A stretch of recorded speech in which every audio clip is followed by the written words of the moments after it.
فرمایا وَإِذَا سَأَلَكَ عِبَادِي أَنِّي فَإِنِّي قَرِيب، محبوب جب میرے بندے آپ کی بارگاہ میں آ کے میرے بارے میں پوچھیں نا تو ان سے کہہ دینا میں ان کے قریب ہی ہوں، قریب ہی ہوں۔ دلیل کیا ہے؟ یہ جب بھی مجھ سے دعا مانگیں گے میں ان کی دعاؤں کو قبول فرماؤں گا، میں ان کے قریب ہوں، میں ان کے قریب ہوں۔ یہ جب بھی دعا مانگیں گے نا میں قبول کروں گا، میں ان کے قریب ہوں۔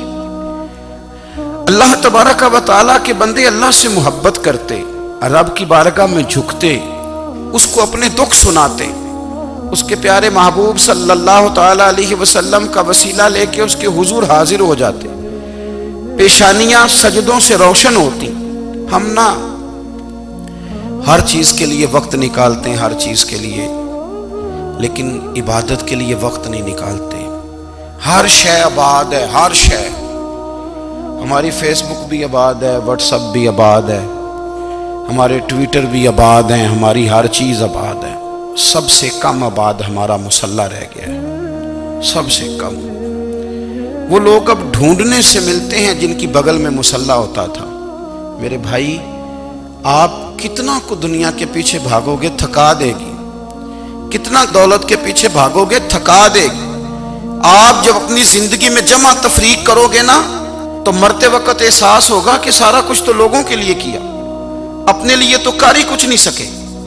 اور ہم عبادت کے معاملے میں بہانے بازی بھی کرتے ہیں۔ ہم کہتے ہیں اوہو رزق کمانا بھی تو عبادت ہی ہے نا، تو میں حلال روزی کے لیے جا رہا ہوں، یہ بھی تو عبادت ہے نا۔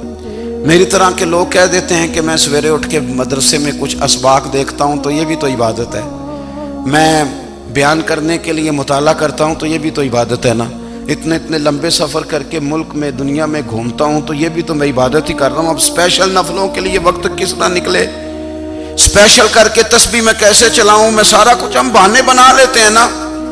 میرا سوال یہ ہے کہ یہ ساری باتیں صحابہ کو، نبی کریم کو، دیگر لوگوں کو بھی تو پتہ تھی نا، لیکن آپ غور تو کریں 23 سال حضور کو وقت ملا، مختصر وقت ظاہراً تبلیغ کرنے کے لیے، پوری دنیا میں دین بھی پھیلانا ہے۔ گھر میں 11 ازواج ہے، 4 بیٹیاں ہیں، ان کی اولادیں، سارے کام کاج بھی دیکھنے، لیکن سیدہ طیبہ طاہرہ حضرت عائشہ صدیقہ رضی اللہ تعالیٰ عنہ فرماتی ہیں سارا دن تبلیغ کرتے، ہر غلام کے دکھ سنتے، گھر میں آتے تو اپنے گھر والوں کا خیال کرتے، کام میں ہمارا ہاتھ بٹاتے۔ قربان جاؤں، کہتی ہیں زمانہ سارا سو جاتا لیکن آمنہ کے لال مصلی بچھا لیتے۔ دنیا سو گئی، ساری سب سو گئے، جو خدام تھے، وہ جو غلام تھے وہ سو گئے۔ صحیح مسلم میں لفظ ملیں گے، سیدہ پاک فرماتی ہیں او میرے نبی کے غلاموں، میں نے یہ رنگ بھی دیکھا ہے کہ حضور نے اتنا کھڑے رہے، اتنا قیام کیا، اتنا قیام کیا کہ مقدس پیروں میں ورم آ گئے، سوج گئے پیر، اتنے بڑے۔ دل پہ ہاتھ رکھ کے نہیں بتا سکتا کہ میرے کبھی نماز میں پیر سوج گئے، کوئی نہیں بتا سکتا۔ بچوں کی روٹی کماتے تھک گئے بات الگ ہے، ہم سیر کرنے گئے تو تھک گئے بات الگ ہے، لیکن عبادت میں یہ بھی تو مسلم شریف ہے نا، یہ بھی تو دین ہے نا، یہ بھی تو حضور کی سنت ہے، یہ بھی تو وہ چیز ہے جو کریم کی آنکھوں کی ٹھنڈک ہے۔ سیدہ فرماتی ہیں پیروں میں ورم آ گئے، اور ساری رات ہی حضور نے نماز پڑھی اور ایک ہی آیت بار بار دہرائی۔ مسجد نبوی میں بلال حبشی نے فجر کی اذان دے دی اور حضور ابھی مصلی پہ تھے، کریم فارغ ہوئے، میں نے عرض کی یا رسول اللہ صلی اللہ علیہ وسلم آپ کے تو صدقے اللہ اگلے پچھلوں کے گناہ معاف کرے گا، تو آپ اتنی آہوزاری کیوں فرماتے ہیں؟ آپ تو شفیع ہیں، آپ تو انبیاء کے امام ہیں۔ تو حضور نے فرمایا عائشہ تم نے گنوایا ہے نا میرے اللہ کی مجھ پر کتنی رحمت ہے، افلا اکونا عبدا شکورا، فرمایا اگر اس نے اتنی نعمتیں دی ہیں تو کیا میں اس کا شکر گزار بندہ نہ بنوں، میں شکر گزار بندہ نہ بنوں اس کا؟ پھر اگر اتنی نعمتیں اس نے دی ہیں، مجھے اتنا نوازا ہے، تو پھر میں اس کے سامنے سجدے نہ کروں؟ او میرے بھائی، بڑے قابل فخر لوگ ہیں ہم کہ ہم نبی پاک کے غلام ہیں، ہم قابل فخر ہیں کہ نبی کریم کے غلام ہیں، کیا کبھی اس غلامی کے شکرانے میں بھی 2 نفل پڑھے کہ یا اللہ تیرا شکر ہے تو نے ہمیں حضور کا غلام بنایا ہے؟ یاد رکھیں کہ اپنی روحانی زندگی کو آباد کریں، استغفار پڑھیں، تسبیحات کریں۔ حضرت عبداللہ ابن عمر رضی اللہ تعالیٰ عنہ حضرت عمر کے صاحبزادے، مکہ مکرمہ میں ان کی قبر ہے۔ میں نے جب انہیں پڑھا تو مجھے ان سے بڑا پیار ہو گیا، لیکن آپ کو پتہ ہے وہاں جا کے کسی شخص کا مزار تلاش کرنا یا پوچھنا ایک مشکل کام ہوتا ہے۔ تو ایک دفعہ میں مکہ شریف میں حاضر تھا تو ایک گاڑی والا ڈرائیور مجھے کہنے لگا کہ مولانا میں آپ کو جانتا ہوں، مجھے آپ سے محبت ہے، ایک بات بتاؤں آپ کو؟ میں نے کہا بتاؤ۔ کہنے لگے حضرت عبداللہ ابن عمر کی قبر دیکھنی ہے۔ میں نے کہا یہ تو نہیں کہہ رہا، یہ کسی نے بندوبست کرایا ہے، یہ اللہ نے تیرے دل میں بات ڈالی ہے، یہ ہو گیا تو لے چل مجھے۔ حضرت عبداللہ ابن عمر کو نبی پاک نے فرمایا تھا راجل صالح، یہ نیک بندہ ہے، یہ متقی آدمی۔ حضرت عبداللہ ابن عمر رضی اللہ تعالیٰ عنہ سیدنا فاروق اعظم رضی اللہ تعالیٰ عنہ کے صاحبزادے ہیں، اور ان کی ہمشیرہ سیدہ حفصہ رضی اللہ تعالیٰ عنہ حضور کی زوجہ محترمہ ہے۔ ایک دن اپنی ہمشیرہ سے کہنے لگے کہ نبی کریم صلی اللہ تعالیٰ علیہ وسلم گھر میں آئے نا، اور اگر حضور غم امت میں پریشان نہ ہوں، طبیعت کو حشاش بشاش دیکھو تو ذرا پوچھنا تو صحیح حضور کا میرے بارے میں کیا خیال ہے، پوچھنا تو صحیح کہ کریم کی بارگاہ میں میرا کیا مقام ہے، میرے بارے میں حضور کیا فرماتے ہیں۔ اب بہن کو کام بتائے اور بتائے بھی بھائی، اور پھر بہن وہ کام نہ کرے، یہ تاریخ میں ہوتا نہیں۔ حضرت عمر فاروق رضی اللہ تعالیٰ عنہ کی صاحبزادی ام المومنین رضی اللہ تعالیٰ عنہ فرماتی ہیں کہ میں تو بس منتظر تھی، انہوں نے تو کہا تھا نا کہ اگر تم حشاش بشاش دیکھو تو بات کرنا، لیکن حضور تشریف لائے، میری باری تھی، میرے گھر تشریف لائے، کھانا پیش کیا تو فوراً میں نے عرض کی حضور ایک بات پوچھنی تھی۔ تو حضور نے فرمایا پوچھئے۔ میں نے عرض کی حضور میرے بھائی عبداللہ ابن عمر کے بارے میں آپ کا کیا خیال ہے؟ نوجوانوں میری بات پہ غور کرنا، میرے بھائی کے بارے میں آپ کا کیا خیال ہے؟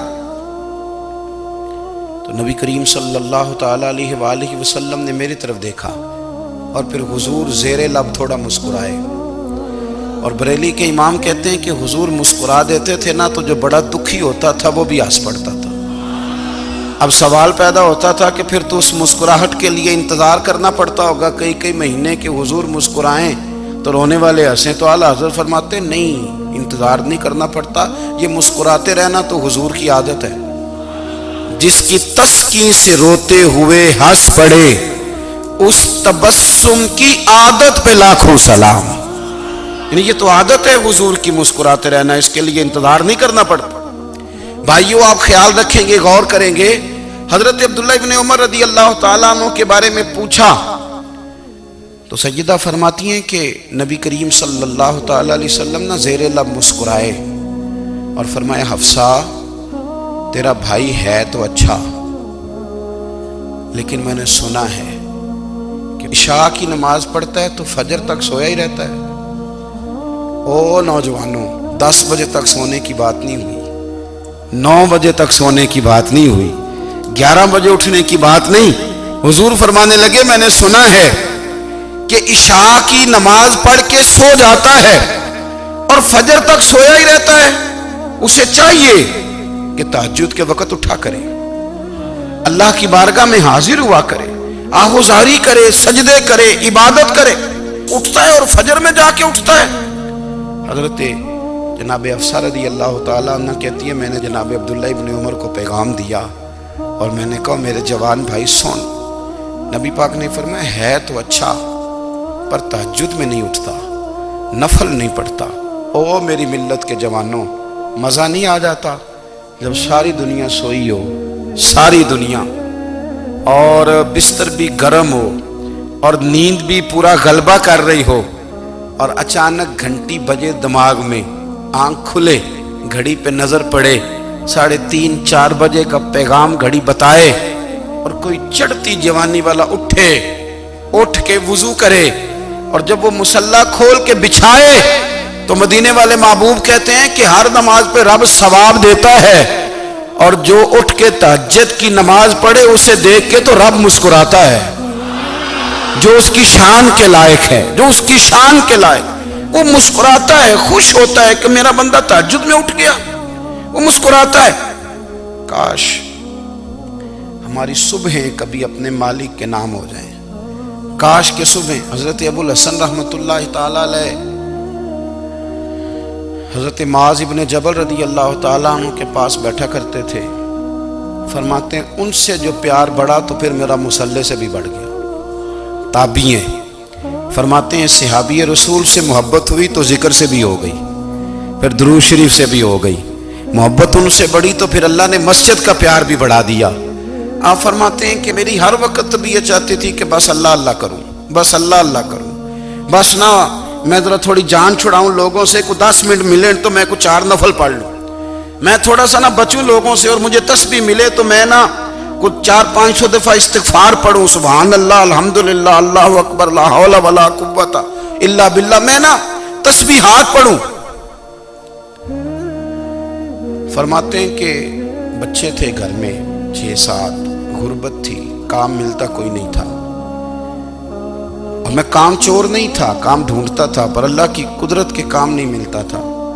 فرماتے ہیں کہ میں نے ایک دن اپنی اہلیہ سے کہا کہ آج میں پھر جاتا ہوں کام ڈھونڈنے، تو میری بیوی بڑی فرما بردار تھی، پر اس دن نہ غربت کے ہاتھوں تنگ آ کے کہنے لگی آج نانا کوئی تو چیز لے کے آیا، تو مجھ سے بچوں کی بھوک نہیں دیکھی جاتی، یہ سب روگاں دا روگ محمد جس دا نام غریبی، کنڈ بلا کے لنگ جاندے نہیں دوست یار قریبی، آج نہ کچھ لے کے آیا تو میں بچے لے کے چلی جاؤں گی۔ شیخ فرماتے ہیں کہ میں بڑا پریشان گھر سے نکلا، پر میں نے صبح سے لے کے زور تک کام ڈھونڈا، کام ملا کوئی نہیں، تو میرے دل میں خیال آیا چلو کام نہیں ملتا تو اللہ اللہ تو کرے نا، چلو بندوں کی مزدوری نہیں ملتی تو رب کریم کی عبادت ہی کرتے ہیں۔ فرماتے ہیں کہ میں نے نا فرات کے پانی سے وضو کیا، نہر کے، شدید دھوپ تھی، ساتھ ریت تھی اور ریت تپ رہی تھی، میں نے اپنا رومال وہیں مصلی کے طور پر بچھا لیا، اور فرماتے ہیں کہ زور سے لے کر عصر تک نماز پڑھی، دھوپ بھی پورے زور پہ، پر میرے سجدے کا ذوق بھی پورے زور پہ۔ فرماتے ہیں سورج بھی چمک رہا ہے اور رب کی عبادت کا ذوق بھی پورے زور پہ، میں سجدہ کروں تو پھر میرا اٹھانے کو جی نہ چاہے۔ میرے استاد لکھا کرتے تھے، یہ ان کا شعر ہے، وہ کہا کرتے تھے مجھے سوز دے، مجھے ساز دے، اور مجھے نیم شب کا نیاز دے، دم سجدہ خود کو میں توڑ دوں، مجھے ایسا ذوق نماز دے، اور میں تیری بہار کا پھول ہوں، میں کھلا بھی ہوں تو تیرے لیے، مجھے میری شاخ سے توڑ لے، مجھے اپنی زلف کا ناز دے۔ بھائی فرماتے ہیں کہ عصر تک میں نے نفل پڑھے، دل ڈھلنے لگا، عصر کی نماز پڑھی اور میں وہاں سے چلا۔ اب میں جب نکلنے لگا تو دل میں خیال آیا کہ چھوٹی چھوٹی دیواریں ہیں گھر کی، بغیر کچھ لیے جاؤں گا تو بیوی دور سے دیکھے گی تو شور کرے گی کہ پھر خالی ہاتھ آ گیا ہے۔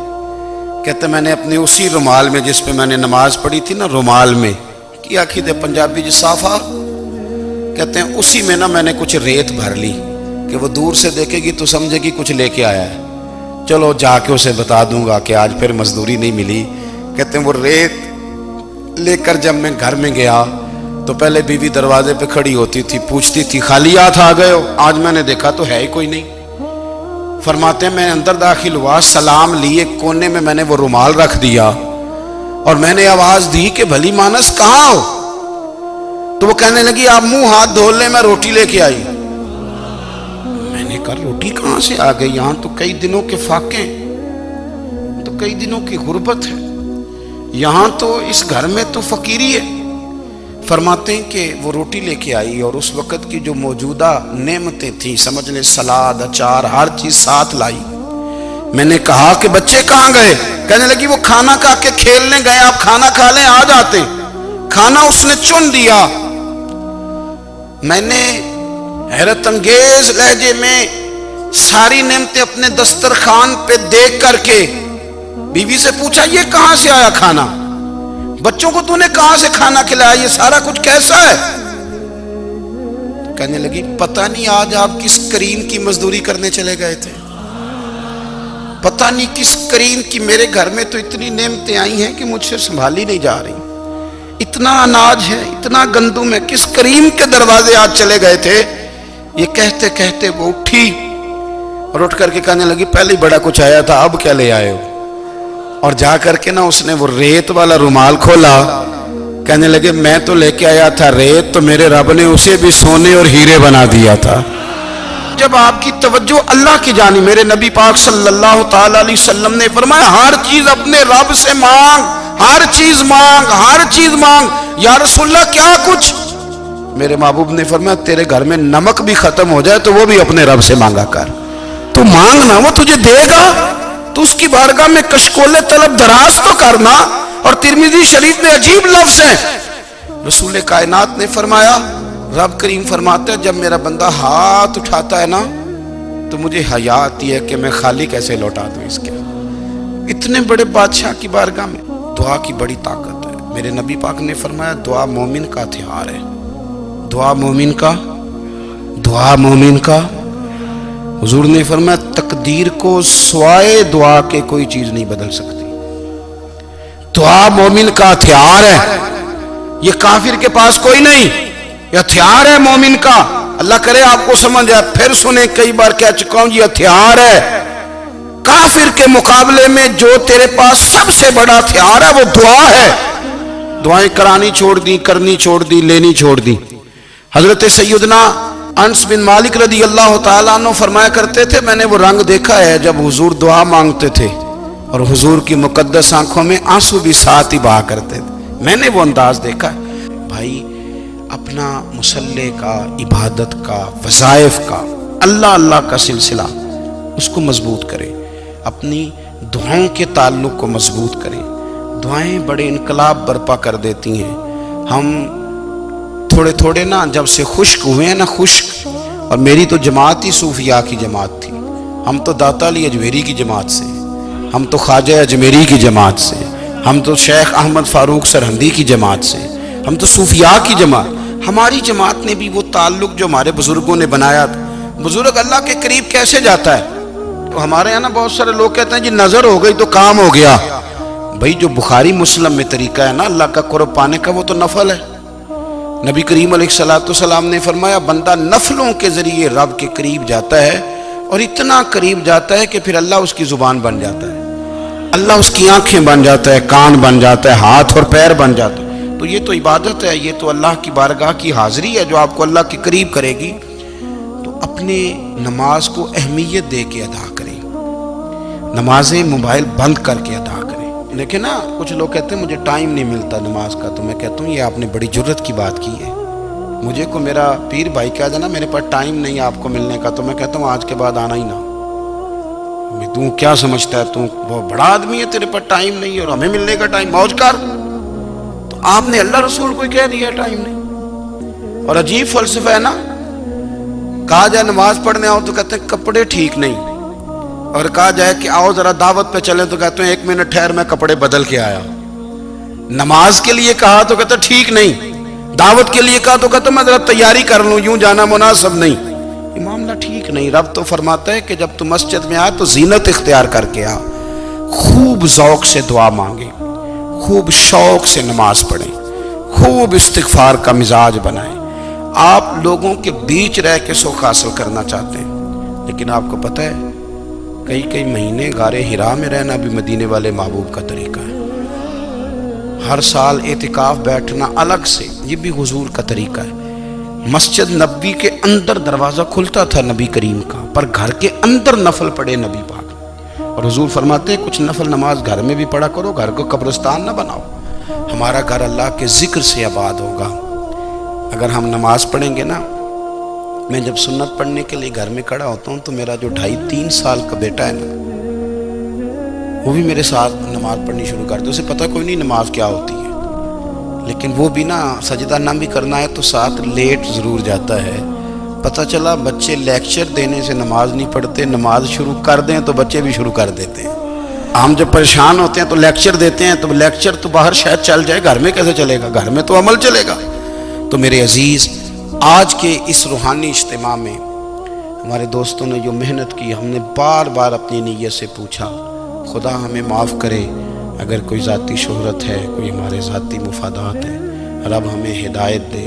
ہماری یہ خواہش تھی کہ روحانی اجتماع ہمیں تھوڑا سا اللہ اور اس کے رسول کے جانب مائل کرے، کچھ ہمارا رشتہ مصلی کے ساتھ مضبوط